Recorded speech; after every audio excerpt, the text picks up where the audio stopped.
Hey everyone, welcome on into today's video, where we are going to be taking a look at the new Operation Shadow Legacy reveal, and as well, we're also going to be taking a look at the finer details that you might not have picked up on, and what you're going to be expecting with the new season coming along. We are going to cover all of the specifics and the key dates and information that you need to know for the new season, and as well, we're also going to be taking a look at a few massive changes that you might not have picked up on in the reveal, but we're going to be taking a look at them, giving the information you need to know that are seriously going to change Rainbow Six Siege forever. And there were a lot of details hiding that you might not have picked up on. If you are excited for the new season coming to Siege, or you find this video does help you out, be sure to drop a like on the video, and let us dive on into all of the hype for Operation Shadow Legacy. For the dates and information that you do need, the PC test server is going to be live to PC users only on the 17th of August, which is tomorrow, and that is going to be coming out for you guys. So before the new season reveal took place, we were given a little bit of a trailer and a sneak peek with the date and the information on when the reveal panel was going to be, which was the 16th of August. Now that trailer essentially revealed the name of the new operation, which is going to be Operation Shadow Legacy, and as well the new attacker coming to Rainbow Six Siege, who is going to be Sam Fisher.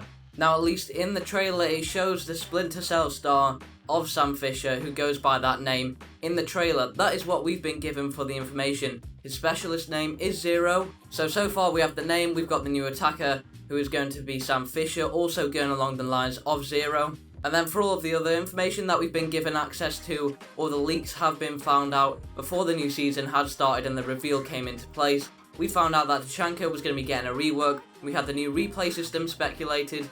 As well, we had a lot of new changes with the ping system, and then on top of that there was also kind of a leak, or it was a mess up on Ubisoft's end, with a potential ACOG scope or ACOG variant being released into the game, with that image showing on the MPX. A little bit of an ACOG scope is what it does look like, but I do believe it is going to be coming out as a 1.5x, or that is what the community has speculated over, and that is essentially the information that we did have to speculate over right before the season reveal did take place. And my oh my, if we fast forward to when the reveal has been done and taken place, well. Now I have just finished watching the reveal, and honestly, I am absolutely mind blown, and I really am getting to the point where I know what they are meaning by Siege 2.0. Now there are a hell of a lot of changes and a lot of hidden details that you might have not picked up on, so if you're looking for a full recap of it, all the information that you need, the dates, key information, and as well a lot of features that weren't mentioned specifically by them but are in the game, I will be covering them. Now first of all, we're going to be starting off with the new attacker coming to Rainbow Six Siege, Zero, who is also known as Sam Fisher. Now for his loadout, he's going to be getting access to the MP7 is going to be making a return, but it's going to be coming back on attack.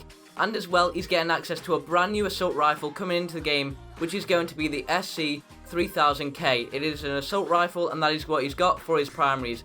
For his secondaries, he's got the FBI pistol for his handgun. And then for the gadgets, he gets access to the Claymore and the frag grenade on top of that. He is also a 2-speed and 2-armor attacker.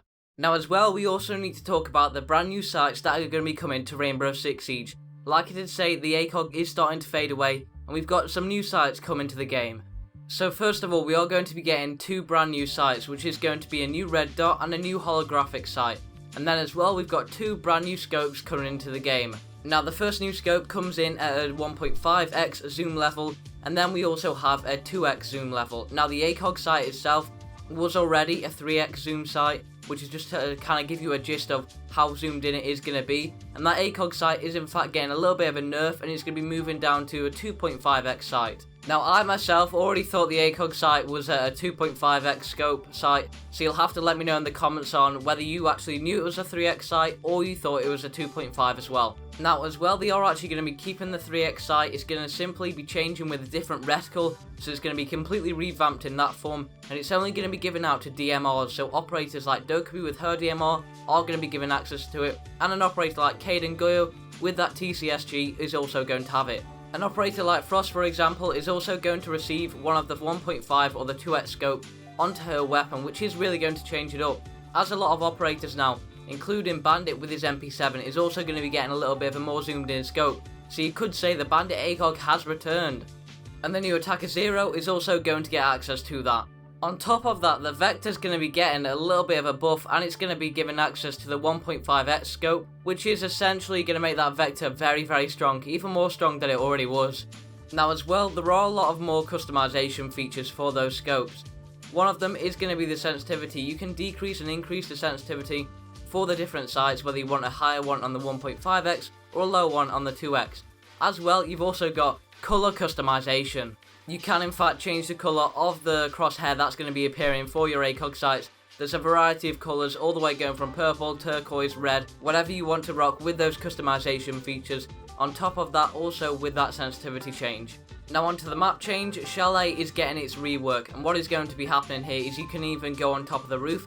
You can now rappel onto that Chalet roof, which was not possible before. Chalet has been completely changed, and it does look really promising. Chalet is definitely going to be a bit more of a viable map now, and we will see how that plays out.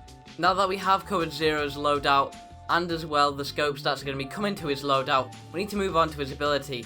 Now, the best way to describe his ability is essentially what it is going to be is a bit of Maestro and Valkyrie mixed in onto attack.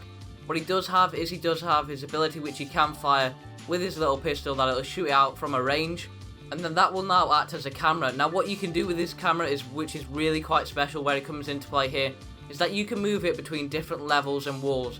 If you shoot your camera at a wall, you can see through both sides of that wall. You can simply rotate it around to see the other side of the wall, and it's going to be great for covering your roam clears and as well covering any flankers that are going to be coming. Now the reason why I say it's got a bit of Maestro involved in it, it isn't quite bulletproof, but it does have a laser that you can fire out and it will destroy gadgets.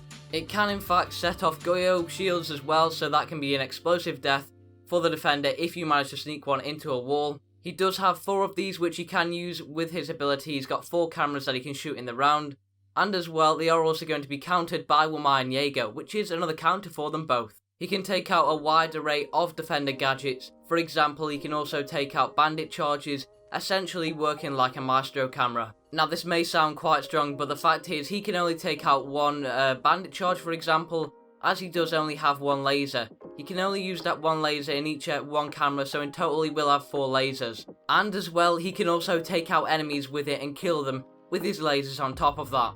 Another very interesting counter is that mute jammers are going to counter his cameras. He won't be able to use them if the mute jammer is in range. A little bit of a buff to mute there, giving him another counter. Now diving into a new feature that has already been in Pro League, but it's now coming over to the ranked for Rainbow Six Siege, is going to be map bans. Now from what it looks like is the attacking and defending side are going to have 3 maps to vote from. They can then both of them ban 2 of those maps, and the one that hasn't been banned is going to be selected for that round of play. But you might be thinking, well, what happens if both teams decide to vote for the same map to be banned? Well, a random possibility is going to be taking place, so a randomizer will take place and then a random map will be chosen between the 2 remaining. Now this is a fantastic feature coming in, and I think we all know we can start banning Outback now. Oh, I do hate that map. Now as well, we need to talk about the new ping system, or the ping system 2.0. Now this is going to make solo queue a lot easier for you and your team. Now the new ping system, what it essentially is you are able to ping enemy gadgets and traps. For example, they will come up on your screen, you're able to then shoot and take out them from that intel, and they will disappear over a period of time like the ping will. Essentially, after a certain amount of seconds, it's going to disappear like a regular ping would. And when you go ahead and ping an operator's ability on the defense team, for example, if you were to ping them, they can then be identified like you would by simply scanning them with your drone. You can also ping the actual enemy themselves, and they will be dropped with a number.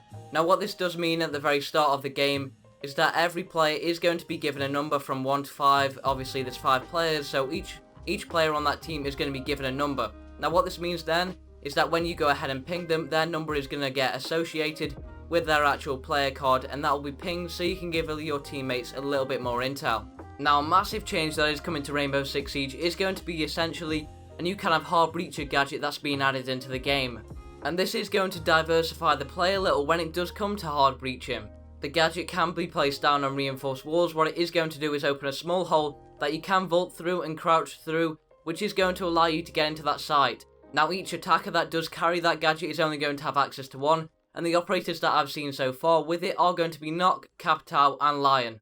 And the fact that you can vault and rotate through it makes you kind of think, well, do you always need to bring a Hardbreacher if you have those certain operators, which is definitely going to be a buff to all of them that are getting it. Now obviously it isn't going to be able to go through electrified walls, and it can be bandit tricked and K tricked on top of that.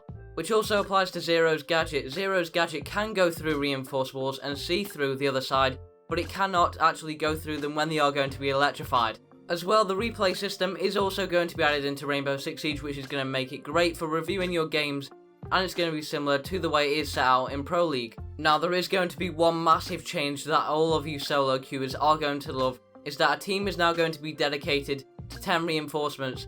No player has a limit of reinforcements, they don't have to place down just 2 of them, which does mean that one player, if they wanted to, could place down all 10 of those reinforcements. There's simply a common pool of reinforcements that you've got access to. Now, this doesn't just apply to solo queue, as in a team, for example. If you have somebody who's going to be playing Jaeger, Jaeger's got a lot to do in the prep phase with his utility and setting up for roaming. Therefore, that Jaeger doesn't really need to place down any reinforcements at all, and he can go off and roam whilst his teammates place it down for him, who might be more anchoring towards site. Now, would this be an advantage if you're solo queuing, or could it be used by toxic players as a disadvantage, making them having more reinforcements to access for a lot of damage? Feel free to comment your thoughts on that down below. Now, another little hidden patch that didn't get mentioned at all is that headshots with ARs, for example, are going to be going downwards. Now, what this means is when you are going to be shooting through a wall, for example, the bullets can only go downwards from that position that's been shot at and entered through that wall.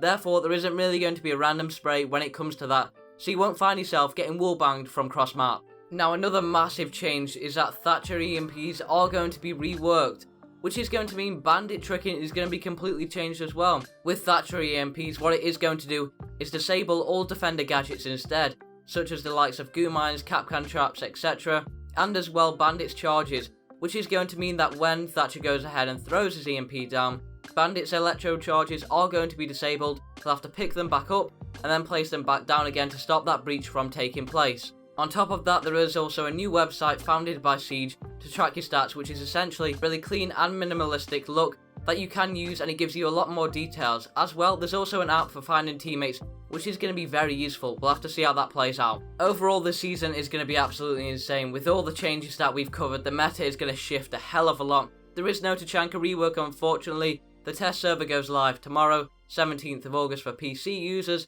and I am so excited. Be sure to let me know your thoughts on it as well down in the comments. If you are excited for Operation Shadow Legacy, or you found the video to help you out, be sure to drop a like on it and subscribe for more tips and tricks and videos like this one. I hope you all have an amazing rest of your day, and I will catch you guys in the next one. Bye bye.